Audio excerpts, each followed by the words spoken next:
Bonjour, bienvenue sur l'Argus.fr. Le premier SUV chez Porsche, il s'appelle le Cayenne, mais le SUV le plus diffusé, qui est le SUV familial de la gamme, c'est le Macan. Depuis son lancement, plus de 800 000 exemplaires de Macan ont été produits à l'usine de Leipzig. Et aujourd'hui, il y a un petit détail qui va nous montrer que la voiture elle est complètement différente de sa devancière. C'est sa signature lumineuse qui ressemble à celle du Taycan, puisque comme le Taycan qui a entraîné le concept électrique chez Porsche, et ben ce Macan il est entièrement électrique aujourd'hui.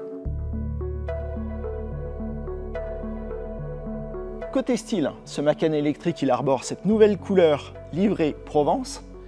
Il dispose aussi d'un CX de 0,25, mais derrière sa carrosserie, il y a plein de nouveautés grâce à sa toute nouvelle plateforme. Je vais vous montrer ça. Alors sous ce Taycan, tout est nouveau puisqu'il traîne une plateforme PPE qu'il partagera avec l'Audi Q6. Ça commence par une batterie d'une capacité brute de 100 kWh, capacité nette de 95 kWh, qui fonctionne avec une chimie nickel, manganèse, cobalt.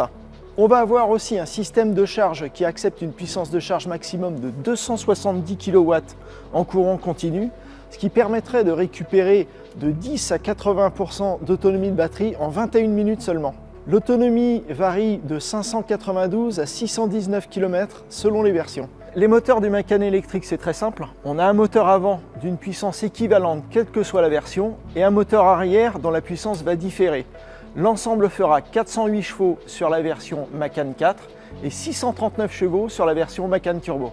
On va avoir aussi un système de roue arrière directrice qui sera en option notamment sur la version Turbo, qui va rendre la voiture plus agile en virage et qui permettra d'avoir un diamètre de braquage de 11,1 m.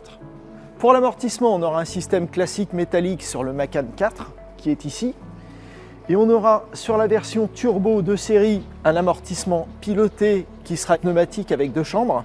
Et ce système sera en option sur le Macan 4. Porsche se donne les moyens techniques de ses ambitions et maintenant on a très envie d'en prendre le volant. Mais ça, ce sera pour plus tard. À bord du Macan électrique, on retrouve un environnement typiquement Porsche, même si on n'a pas le gros contour des versions thermiques. On est installé plutôt bas et on a toujours cette impression de faire corps avec la voiture. Même si l'expression elle est un petit peu cliché, on a tout de suite envie de démarrer la voiture. Sauf que bon, bah là c'est une électrique. D'après Porsche, l'assise des sièges arrière est rabaissée de 15 mm. Effectivement, on est assis très bas, on a vraiment cette impression de sportivité.